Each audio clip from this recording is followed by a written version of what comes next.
Good morning, everyone. It's wonderful to be here with all of you. In this session, we're going to be talking about the role of leadership and how corporate leaders can advance the cause of social equity and environmental justice during the energy transition. Now, for some of us, advancing social equity and environmental justice have been a lifelong passion and a mission. While for others of us, the tragic events of the past year have ignited or reignited a passion for and commitment to making our country fairer, more equitable, a country where everyone gets a fair chance at a good life, and make sure that pollution burdens don't disproportionately fall on low income and communities of color. No matter where we are on this journey, we all agree the time has come for change. We need to do better, and each and every one of us has a role to play. Corporate and government leaders can help us do better in so many ways. They can create the opportunity and an environment for difficult conversations to help advance these issues. They can create policies and incentives to align business objectives with advancing the cause of social equity and justice. They can work directly with communities to break down barriers that get in the way of progress. And they can encourage and create the opportunity for employees to develop and put into action new approaches for advancing these issues. And they can make sure their hiring practices and employee advancement result in a diverse workforce. In today's conversation, we're going to learn about 4 amazing women leaders and how they're advancing social equity and environmental justice in their organizations. First, we have Paula Gold-Williams, former president and CEO of CPS Energy, a gas and electric utility that provides services to nearly 1 million customers in the San Antonio area.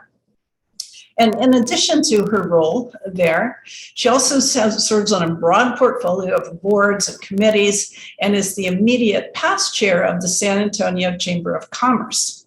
So welcome, Paula. Thank you for joining us today. So next we have Tracey LeBeau. She is the Administrator and Chief Executive Officer at the Western Area Power Administration, or WAPA, as it's known. And she's held this position since August of 2021. So WAPA is one of 4 federal utilities that markets and delivers low-cost federal hydropower from 57 hydroelectric plants across 15 different states. Before joining WAPA, Tracey was a political appointee in the Department of Energy from 2011 to 2014. So welcome, Tracey.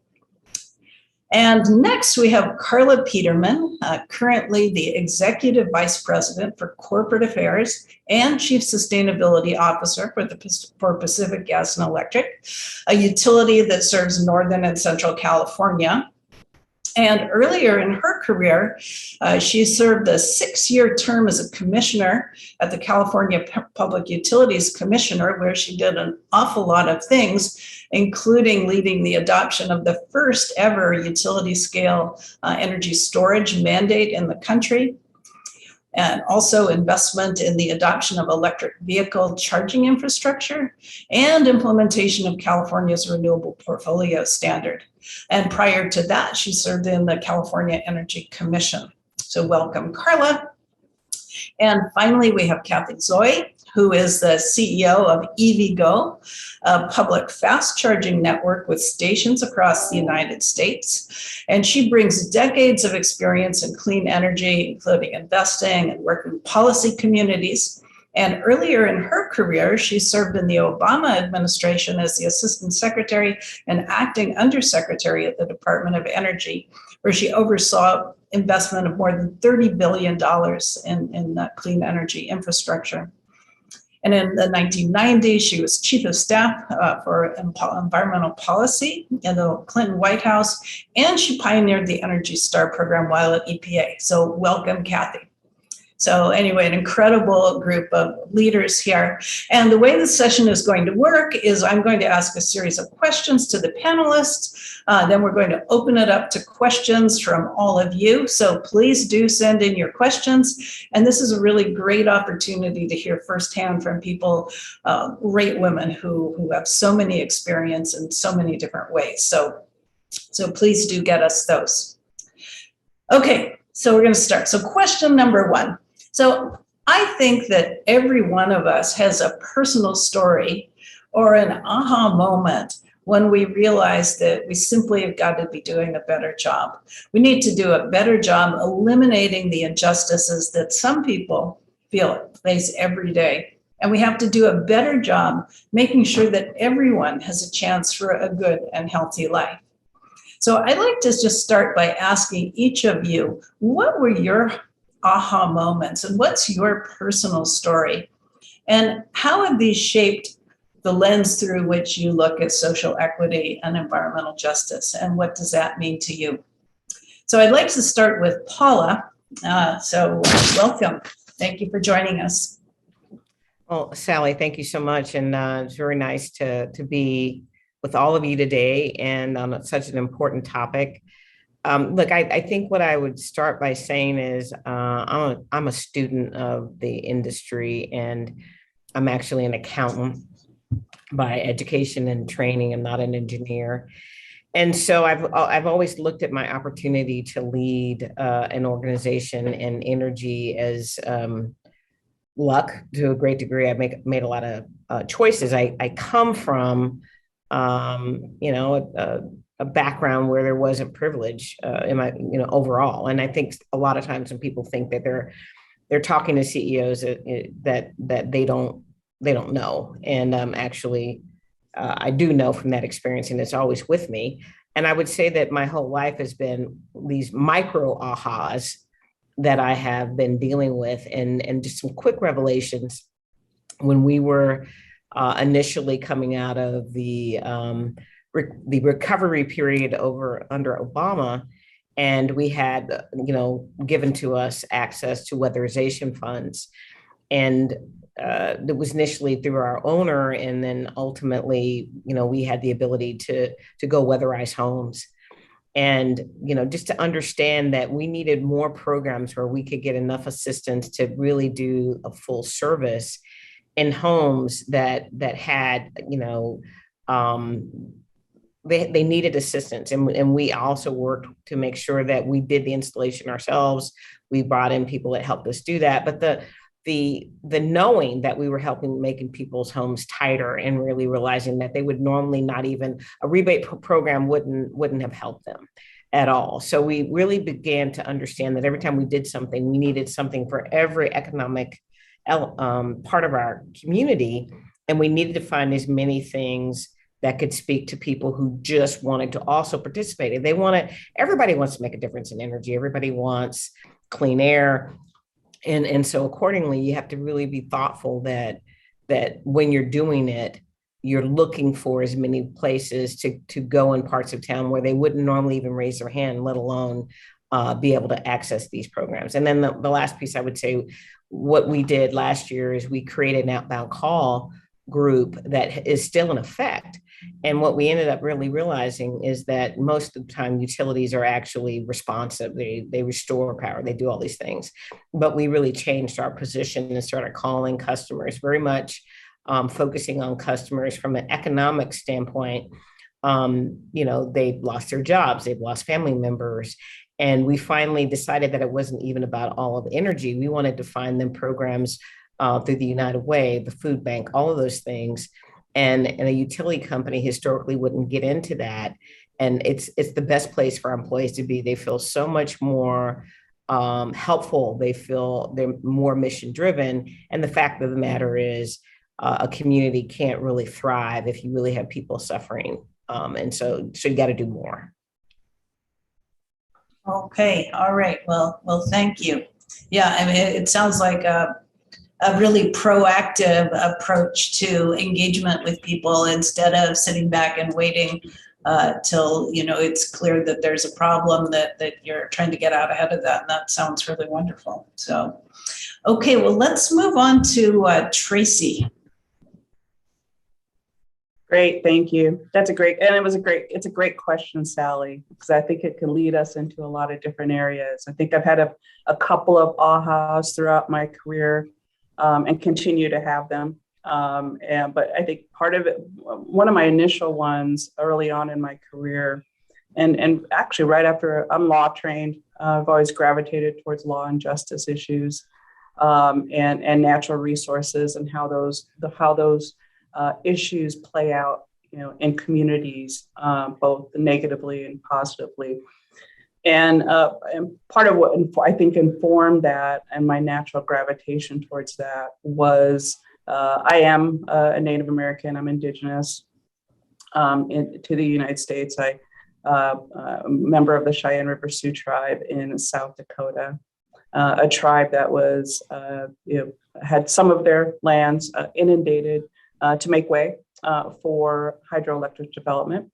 And and so a lot of the impacts, both really very positive, and some of them related to, the impacts on environment, lands, homelands, having to relocate and so forth, was something I heard from. I actually don't remember when I first started hearing about it. It affected both my parents, and so I've always been kind of hearing about those types of issues from very early on.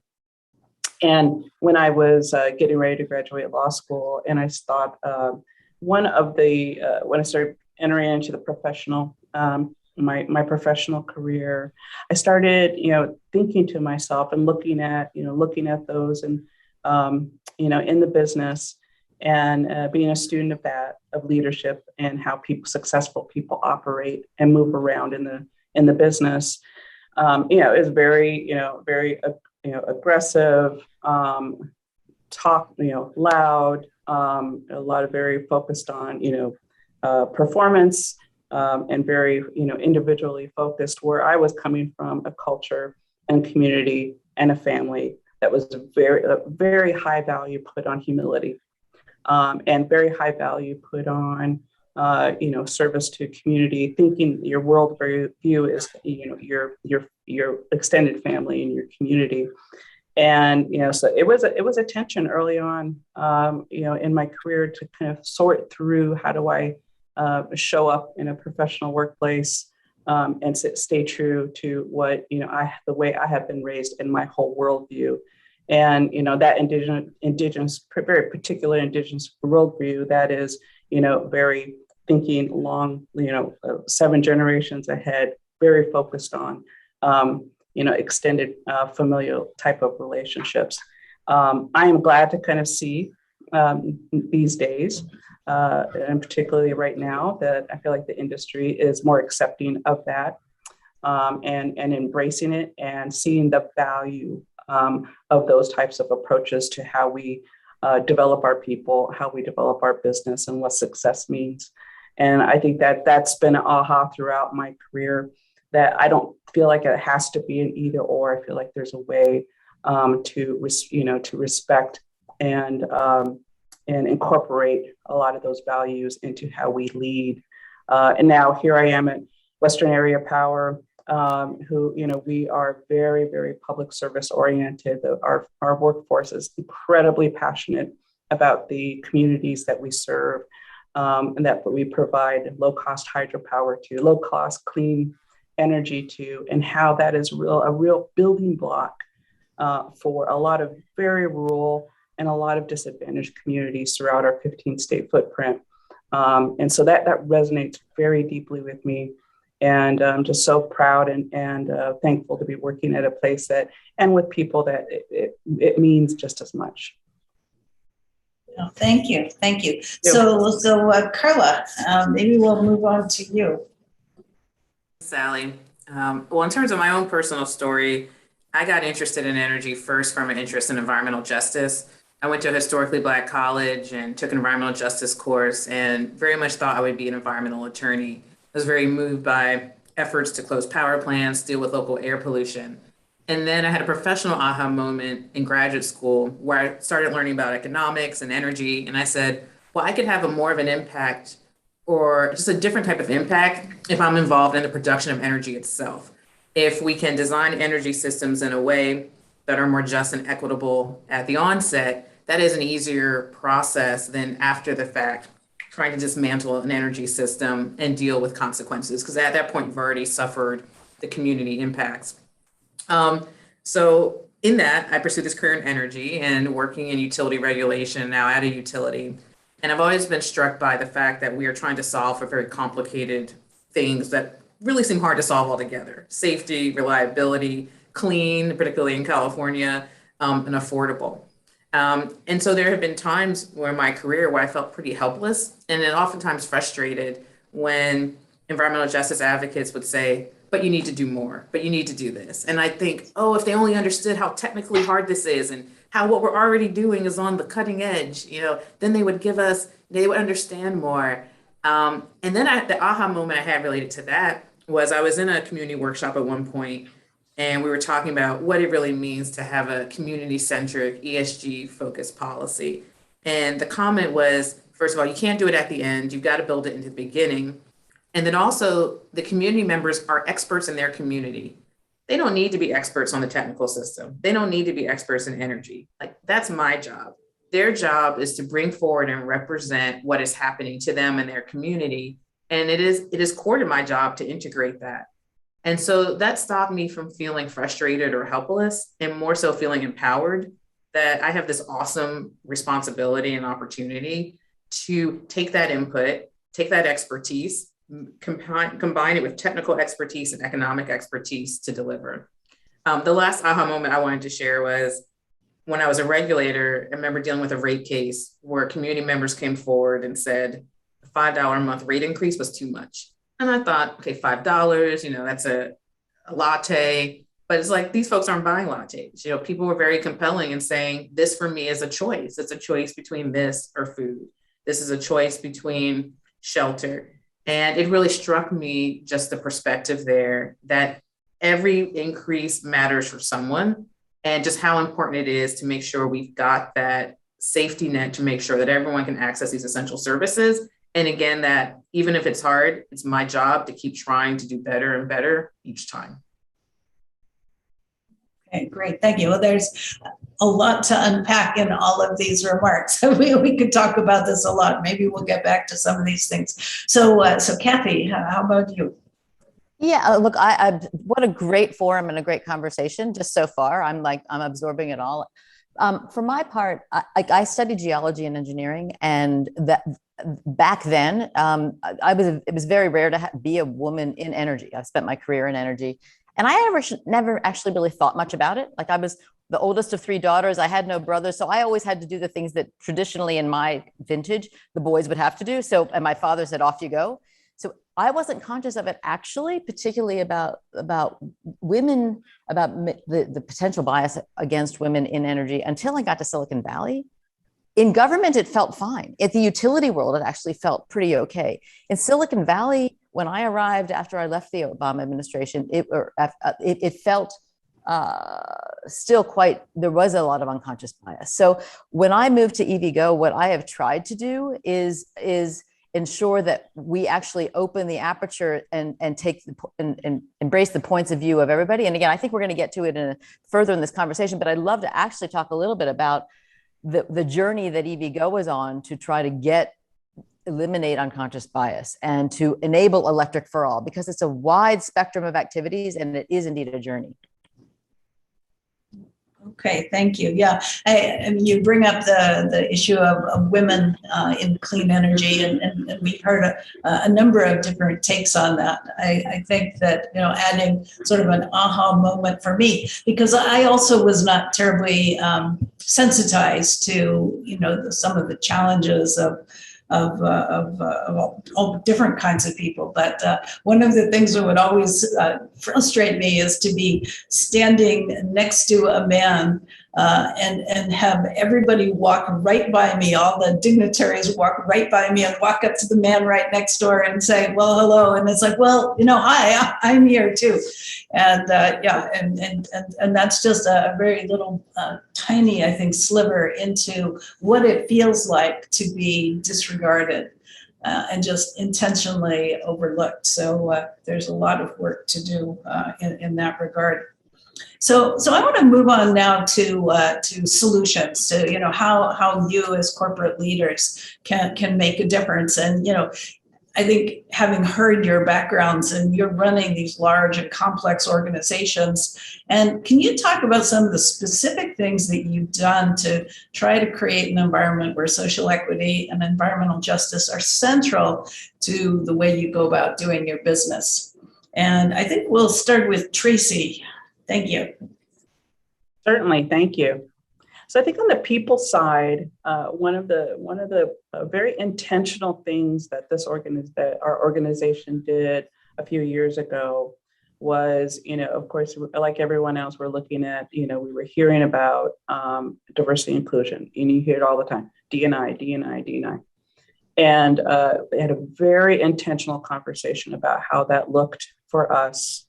And the decision was made, consensus decision was made that we're going to stand up an inclusion and diversity committee. Now that doesn't sound like okay, fine, you reverse the words. No, it was very intentional that the focus out the gate was on inclusion. I think the diversity part of it was for us almost a little bit of a given, that we knew we had to do work on the inclusion part of it.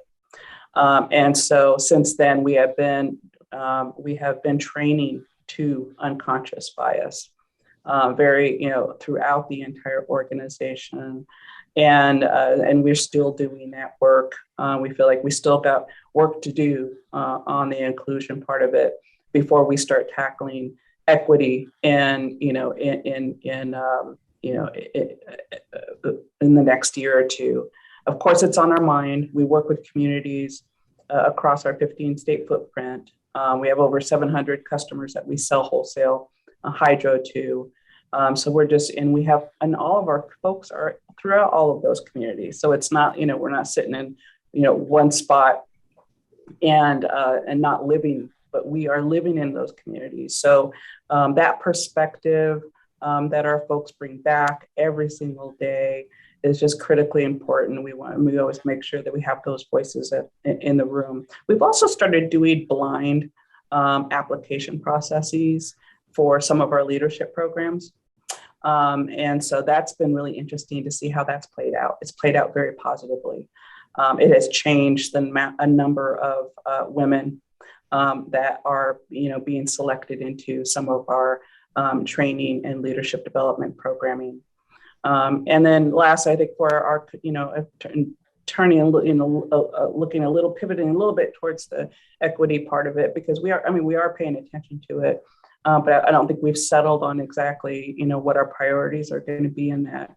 But we've got a bit of equity baked into our organization, in the sense that, our 17,000 miles of transmission that we own and operate and maintain, was originally built to take hydro into kind of those last miles, into those very rural communities that desperately needed, low cost power to really, help them establish a more sustainable economy.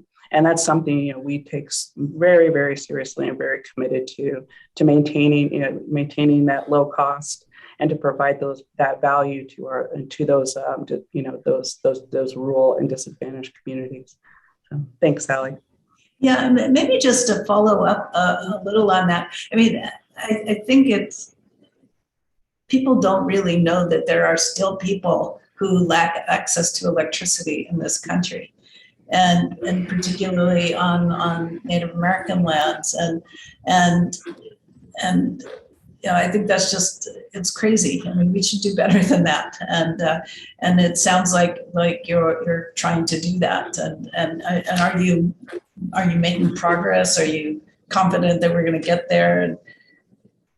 I am, and the department writ large, right, has been focused on that. Congress very intentionally passed the Energy Policy Act in 2005 to establish programs and funding and authorities to really assist in those areas, and not to just run poles and wires out to homes, but really to help provide that type of technical assistance and funding to those rural communities, indigenous communities throughout the U.S. to help them develop community power projects, residential type of projects, and in clean energy. So I think we are making progress on that for sure. But it is the irony of it in terms of U.S. history that a lot of the oil and gas production that happened throughout last century, a lot of the coal production, and was in fact in those territories and largely exported, right? And so not that value chain not really captured in those communities. And one of the exciting things about the current approaches is to really try to the whole equity conversation is really as we approach this new push on infrastructure and clean energy, let us find a way to make those investments in those native communities. And so we're very excited about that. Yeah, well, that's great to hear. So Cathy, I know you're doing a lot of exciting things. You want to talk about your programs? Yeah, so EVgo tends to be a very mission-oriented place. We attract people who not only want to have a good job in a growing industry, but who want to help address climate change. And that I think that empathy for the environment extends to empathy for humanity. And that may sound Pollyannish, but what was interesting and challenging is at the tragic events of George Floyd's murder, there was a lot of people across the organization who were quite upset legitimately. So what we did is we did a survey and said, look, well, what can we do about this? We're an action-oriented place. What can we do?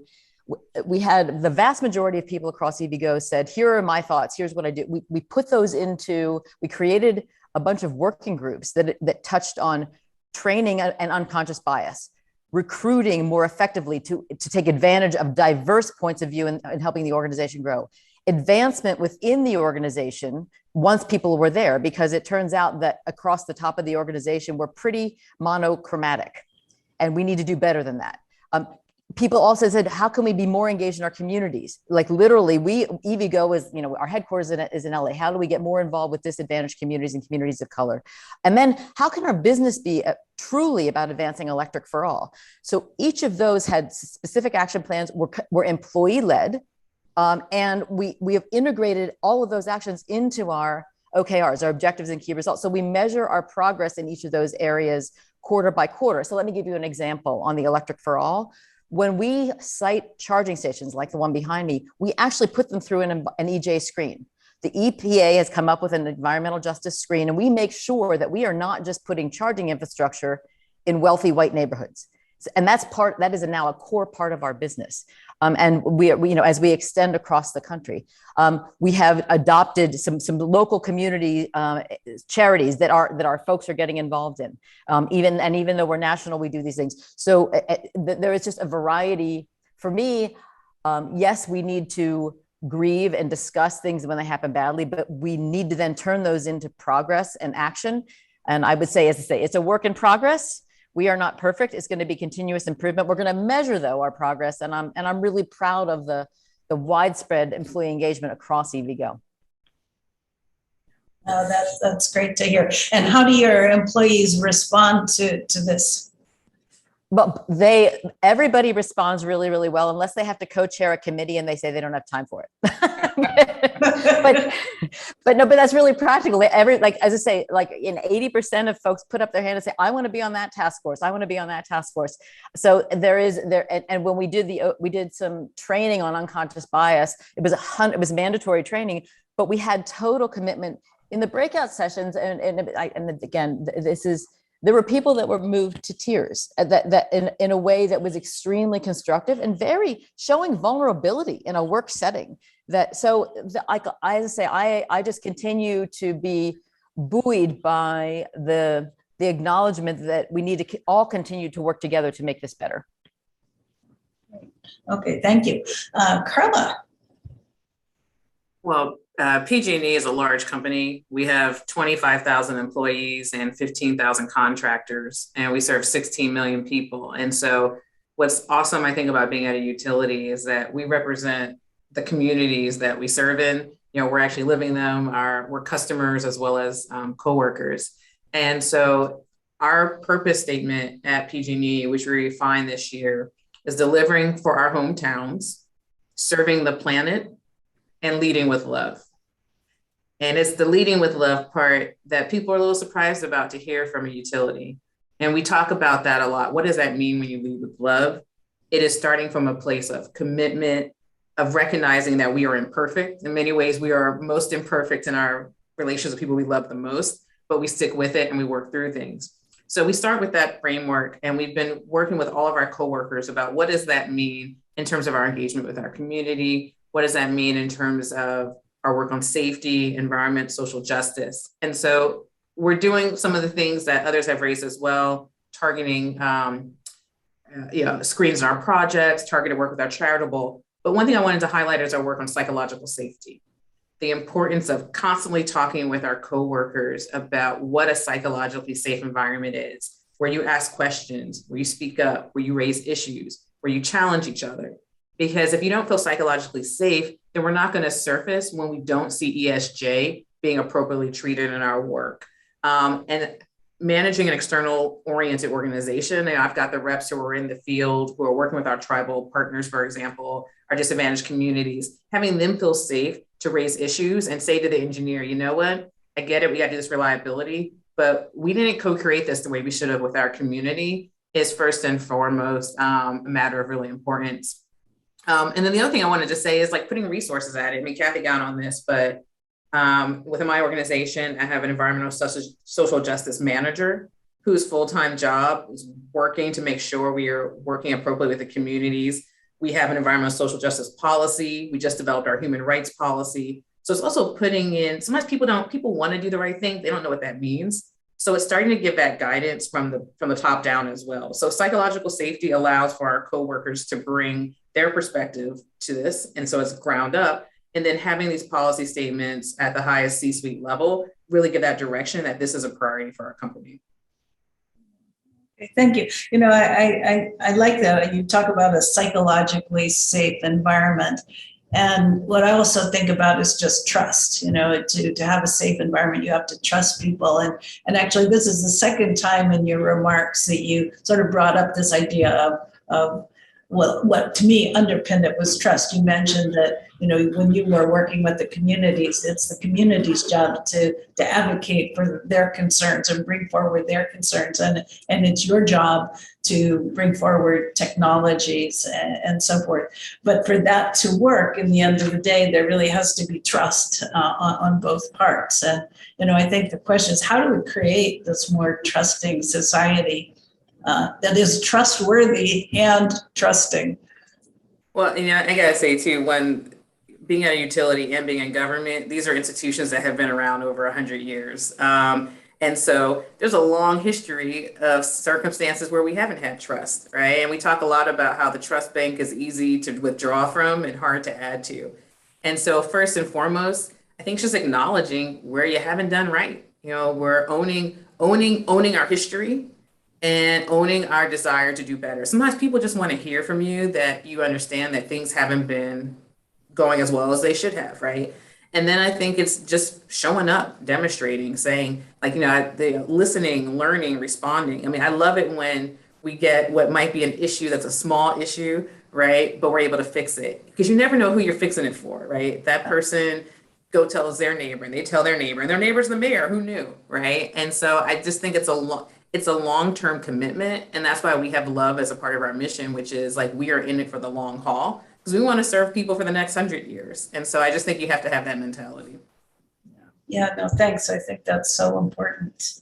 Okay, Paula, on to you. Okay. So a couple things that I would share, and it may sound counterintuitive. So I have served this community. I'm born and raised in it. And when I became CEO as an African-American leader, as an African-American person, in reality, it kind of felt like the reverse racism conversations would come, we're kind of in the undercurrent, right? Okay, here we got an African-American leader. She's going to be talking about diversity, inclusion. What does that mean? Does that mean quotas?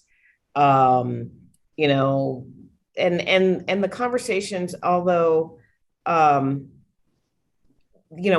touch on these aspects. There are people going to get potentially either awarded jobs or contracts with us, and they won't necessarily be the best performing entities. And I think the art for me has been in the conversation and to look past the fears of what those unintended consequences are. And then when people would say, well, is it possible that we didn't pick the best candidate or the best vendor because, we were looking for a diverse vendor? And I, just having the conversation with people that again, that's an unconscious bias. Let's have a conversation about that. We put people up against the same criteria all the way around. But I think what we really had to be honest about was, why did even our pools not reflect diversity in our selection? And that taking that extra time to look for more candidates in the organization or more candidates in your community or more companies. And we're in that process. Can we find more companies that can do this work?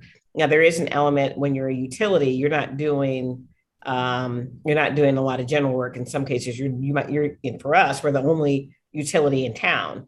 And so also encouraging people to get into aspects of what we do. And now we've had to go a bit further in the education process when we're dealing with vendors. Let us tell you what our business is. Let us talk to you about where our industry is going. Are you interested in doing work with us and being in this space and really learning more about how to expand your business model to affect us and benefit us? And so the art of conversation has been, I think, the real key for us. And I still believe that we're on this learning journey to make that happen. And again, the last piece I will say, and you can't talk enough about it. You can't try too hard. It's something that you have to have all the time. I loved Cathy's comment about blind application processes, and we've done that too. And it's interesting. People go, I didn't realize I was looking for someone who was reflecting both my background and my values, and really not looking for the essence of their technical ability and their character. So I would tell you this is a journey that CPS Energy has been on. We have a very diverse team here. We try a lot of things. We move people out of their expertise into other roles. We call them executive and residence programs or intern programs. That way they don't have the bias of having to have a pedigree to do something. And then we get at the essence of them learning and growing as fast as the organization. And we've had great results with that. Yeah, that's good. I mean, you started the conversation with, the sort of presumptive view that sometimes that, by picking a diverse candidate or a woman candidate, that it's because of that. And I don't think people understand how undermining that is to all of the individuals. I think all of us as women probably at one time or another have felt that people think that, well, we're in these jobs because we're women. And that's so undermining. I think we just have to work so hard at changing that narrative. And yeah, so how is it going? Are you feeling like we're making progress and that people are shifting the way they think, and that they're really viewing candidates on their own merits? And I do. I think it's one of those things that it's like rubber band. If you don't constantly make it part of what you're trying to do, that you will slip back. I know I've talked to people. I've sent men to women's conferences so they can feel like what it feels like to be in the minority. And that's when, I look for those kind of experiences, or when we're looking for candidates and I don't see any women in the pool. I start asking questions, and I specifically drilled down, like, what about Mary, right? Why is Mary not in this pool? And when people say, well, we've been working with her, but she's probably about a year away. And I said, you know what? I asked you last time. You told me she was a year away. I said, because she's still not there, whose fault that is? That's our fault. Because if we didn't identify what we needed to do for Mary, and we keep telling her she's a year away, then the failure is we're not great leaders and we're not building talent behind us. I talk about this all the time. You got to build talent behind you for you to have opportunity to do other things. You got to be making sure the whole company is growing. So those conversations are uncomfortable. Oftentimes, people are trying to figure out where I'm coming from. And really and truly, I just want to make sure again that people get treated fairly and they get a chance to grow. And nobody's born an executive or born a president, a VP, a business leader. There's so much that we can do for others. And then again, that extends to what you do for others in your mentorship outside of the company and helping, with students get, associated and kind of immersed in our what we do as an industry and how exciting that is. But you got to care. You got to care enough to challenge your own beliefs about what you should be looking for. And again, I still say it's a balance of technical, but even more so the qualitative emotional intelligence for someone to really be a balanced leader, let alone a balanced team member. And you might as well look for people with very diverse backgrounds in that and be conscious about it. So it's something that you just got to continue to go through. We've made quite a bit of progress, but I think we could bounce back. So the leaders behind me, we have our first Hispanic CEO that is taking on the interim spot as I'm transitioning. I'm really proud of him. And again, our team is just, they just come with great substance. And they think about talent in a better way now than I think we did 5 or 10 years ago. Yeah. That thank you. That I think what you said is going to really stick with me for a long time. If you have someone who keeps, every time it's only a year out, you're a year or two out, it's a reflection more on the organization and then the environment that people find themselves in if we're not helping people advance. So I think that's really insightful. Yeah. Well, thank you. Okay, what I wanted to do now is to have a conversation really amongst all of us about, what are the things that you think work the best? So if we imagine we've got, this incredible C3E audience here listening to this, and many of them are, emerging leaders, and they need to know what are the things that work the best, and what are things that you've tried that actually haven't worked at all, because I think that's equally important to understand, what's not worth the time, or at least, if you're going to try it again, do it differently. And maybe Cathy, if you want to start, and then really just just chime in and let's kind of figure out, let's give some good tools for success. You're on mute, Cathy. For me, I think I separate the activities a little bit into what are we doing internally for our own organizational DNA, and then what are we doing for our business. So on the first category, what are we doing internally, organizationally for our DNA? I think both Carla and Paula hit on this. The art of conversation, creating a safe space to discuss, to have everybody discuss, is incredibly important. Translating those good ideas that come from all over the place and places in the organization that you might not expect, integrating them into a formalized program where you're going to measure your progress. Like it's the same tools that we apply to our core business that we need to apply to diversity, equity, and inclusion issues and how we run the businesses. So that's sort of what I would say, like really, really has been helpful to us, again, in all the different categories. When it comes to like, how do we do the business externally? And for us, that's electric for all, and making sure that mission is translated into building charging infrastructure for all kinds of people in all kinds of places that's convenient and reliable. Again, measuring it, adding filters to ensure that when we site and when we invest our investors' capital, and like each one of our stations can cost $1 million, that's real dough. But we're doing it through the lens of if we build this charging infrastructure, is it helping to advance our mission? So again, it's the same business principles that we apply to our core business of measuring your progress, but including these other factors. And guess what? We're able to do it. I would say the thing that we've actually struggled with, I referred to this obliquely before, is the idea of spreading the diversity, equity, and inclusion responsibilities across the organization, or centralizing them someplace, again, sort of as Carla referred to, she's got a person who's responsible for it. We're still struggling with the best way to do that. If it's across the organization, you're sure lots and lots and lots of people are involved in it's their points of view. At the same time, we don't make as much progress as quickly if somebody doesn't actually own it. And that's just a classic one of those organizational issues. I'd love everybody else's thoughts on if they've got the answer here, because we're still struggling.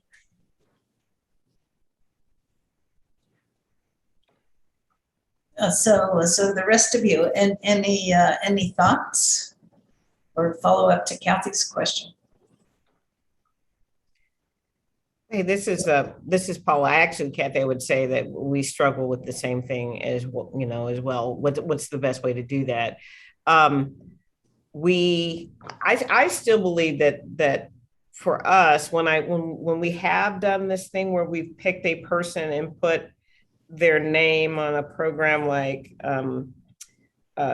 diversity or even strategy, right? Or innovation, interestingly, right?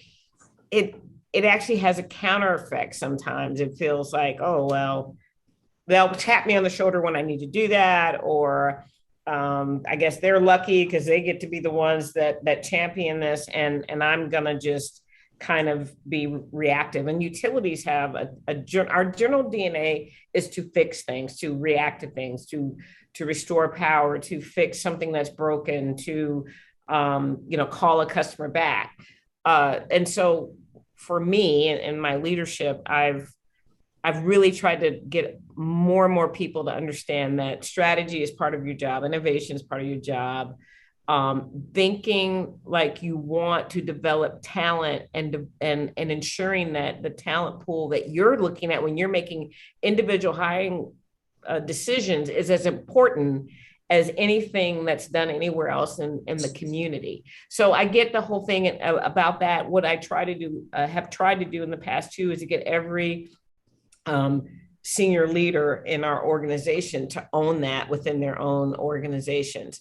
But that's complicated too. I don't think it's been perfect. I think maybe it should be a bridge of both. And that's something that I think, my successor is going to have an opportunity to focus on. Yeah, I'll chime in here. I agree with just all those same, especially your last point, Paula, about how it is both. I think about it two ways. I mean, on one hand, anything that we're serious about doing, there's people who have expertise in that, right? And we can tell people, everyone should own equity, diversity, and inclusion, but there are professionals who have studied this, who have figured out the best ways to do this. And I think it's important to honor that and hire people where this is their expertise. But that being said, also make it a part of what people are expected to think about constantly as leaders. I'll give the equivalence to safety. At PG&E, we thought a lot about our safety journey and really invested in that. The same when I was at Edison in the PUC, and you have your coworkers who are focused on the discipline of safety. But we also expect everyone to own safety. So one of the things I ask my leaders on a regular basis in our check-ins, and this is what I would say is kind of a good practice, is we say, how have you owned safety as a leader? How are you living our safety stand as a leader? And for corporate affairs, again, not our operational folks, it can be a harder question, but we've learned how to understand really what that means for us, including physical system safety as well as psychological. But then also asking that question, how are you owning our diversity, equity, inclusion stand? How are you demonstrating that as a leader? Incorporating that fully in the performance review at the end of the year. Have you been a safety leader? Have you been a DEI leader? I think by asking the question, sometimes people just don't reflect on what they can do. And when you start to say you have to do something, they start to realize that they have more power than they do. So I think it is a hybrid. I can chime in a little bit. Hi, Cathy. So before I do, though, I want to shout out to Cathy. When I was being recruited into the Obama administration, the first call after the White House was Cathy called me and was recruiting me into DOE. So thank you. Nice to see you. It's so, for us, the struggle is real. We have established an inclusion and diversity committee across the organization. And we were very thoughtful about both getting management and, staff, but also pulling out, reaching out to the craft to make sure that we've got linemen represented and engineering represented. So we were really very thoughtful about kind of the up and down and across. And then we've established, and then we have executive sponsors to have, some not total ownership, but guidance over how things get rolled out. And much like what Carla was just talking about with safety, we're also rolling out a human performance just culture initiative across the organization, because we just really want to infuse safety across the entire organization. And I feel the same about inclusion and diversity, because I think it needs to get owned across the board. Thanks. Yeah, I think that Carla's comment about safety is really interesting. So in the Department of Energy Labs, there was a time when safety performance wasn't as good as people wanted it to be. And the Department of Energy rolled out an integrated safety management program that was a hybrid model with deep expertise, but also distributed responsibilities throughout the organization. And what really struck me is the training was actually so good and so profound and measured so well that I actually carried it home to my personal life. And so all of a sudden, my house, my family, walking on unsafe places, I was just hyper aware. And I think that that's a huge opportunity if the workplace could also be a place that makes us think not only about when we're working, but thinks about our home and our community. And if we could get diversity, equity, inclusion, part of that fabric, that could be really a catalytic in terms of helping to advance this much more broadly. So we've got great questions from the audience, and we're using Slido. So the way this works is that somebody puts up a question and then other people can vote for it. And so these are ranked according to what you're all most interested in. So we'll start off with the first one. And it says, does the conventional imperative of C Corp profit hinder energy equity? And the second part is, should all shareholder utilities be V Corps, profit plus purpose? So and I think this is for any and all of you who would like to comment on that.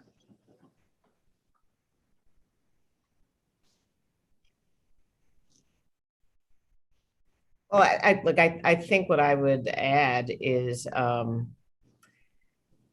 we're here in San Antonio. We're a business owned by a community, but the fact of the matter is, especially before COVID, right? We all realized that the world was small. I had the fortune of talking to CEOs in different countries. The energy issues that are out there are fairly common. Whether you're working to get away from fossil fuels, and the fact of the matter is there's just a whole lot more investment that has to happen in trying to figure out how to take baseload plants and replace them with green and clean technologies, and to get to these goals. So that is a real thing, coupled with the social justice.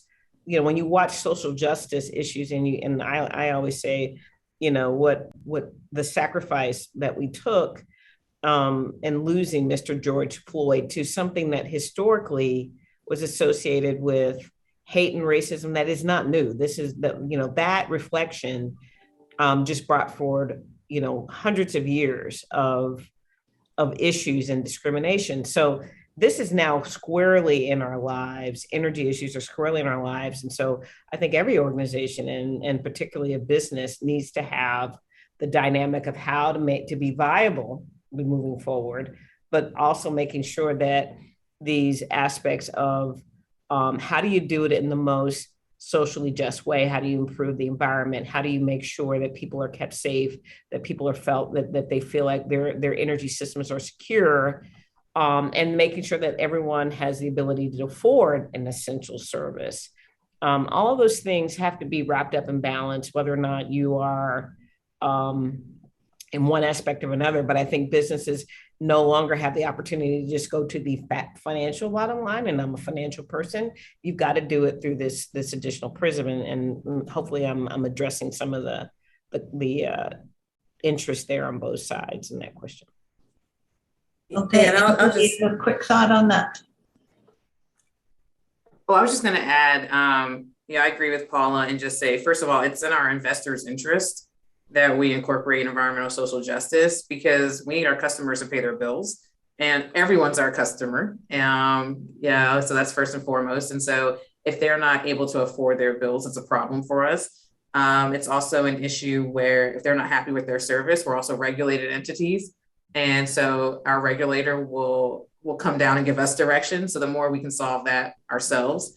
And then just practically, we're seeing investors highlight why this is important. So people feel it's important. Investors feel it's important because they feel socially motivated. But again, it's good financial interest. The explosion we have seen in ESG ratings, metrics, services that are being used by investors reporting. You have the SEC looking at rules around, climate change risk disclosures. There's so much of focus on environment, sustainability, human rights, that it is just becoming a fundamental part of what we do and what we're reporting out to investors in terms of how we run our business. Okay, I think we're going to move on to the next question because we're actually starting to run out of time. But so this part of the sponsorship of C3E are a number of universities. So I think that's where this question is coming from. But the question is how can education support the triple challenge of sustainability, workforce diversity, and environmental justice? Well, I'll jump in again. San Antonio, seventh largest city in the U.S., but we have a huge issue still with low graduation rates from high school, and we also have literacy issues here. It's not rampant, but it's not the majority, but if you have like 25% of your population that have these challenges, you understand that structurally your community is going to have this element of suffering. But I think we here at CPS Energy really believe that education is the key, both in terms of foundationally making sure that when we're reaching out to parts of the community where it's not maybe as comfortable for them. I mean, just going through the pandemic and realizing how important the digital divide was that impacted students, those kind of things, and what we can do to help kids catch back up again, talk to them about their careers, keep them interested, and really encouraging them to go to college. We have a lot of colleges and universities in town, but we have this huge gap about people who don't think that they're college material or those kind of things. But we're not gonna solve these energy issues if we don't get more and more people educated, involved from every aspect of a career. You don't have to be an engineer to have an impact on this industry. What you really have to have is passion, creativity, and an interest in solving problems, as we talked about earlier. So if we've got to fix this educational gap that I don't think in some cases is really getting smaller. It's substantially structurally in some ways either staying a constant big issue or getting bigger, unconsciously as we're trying to solve other problems. Yeah, Sally, if I could just chime in to add on. I mean, Paula focused more on the high school education. I would say when it comes to the university level stuff, and during my wonderful years of working with you closely, teaching kids at Stanford, I think the thing that we were doing that was really appealing is we had a multidisciplinary approach. It almost builds on what Paula was saying about you don't need to be an engineer. The classes that I taught had engineers, historians, English majors, poets, people from the business school, all coming together collectively to say, look, we're looking for a clean energy future. What can we do together to invent tomorrow? And those multidisciplinary programs often have challenges getting funded or sustained funding support from university leadership, because professors tend to be very, like, this is my discipline. I got a PhD in this thing. But I actually think the benefit of having multidisciplinary, training at the university level is incredibly, profoundly important for changing the world. And Sally, I would just want to chime in. I would agree. I would agree with that, Cathy. I think right before COVID, I was teaching at Stanford as well, and I can tell you that the passion and multidisciplinary students that we got. I was teaching on sustainability and clean energy, and that such passion and interest and multidisciplinary approach was just amazing. And I think as far as academia goes, we just really got to continue the work of getting diverse student bodies in there to bring their perspectives as well. So thanks, Sally. Okay, well, thank you. We've actually come to the time when we need to wrap up. So I want to thank the panelists for bringing your experiences, knowledge, and wisdom, and so being so engaging on this discussion. And thank you all for your leadership. I feel much more comfortable knowing that the wonderful people like you all are in the helm of these important companies. And thank you for inspiring us all to do better, to give us ideas about how every day we can do our own parts to make the world more equitable and more just for everyone. So thank you very much. And to the audience, thanks for joining us. And we hope you enjoyed it.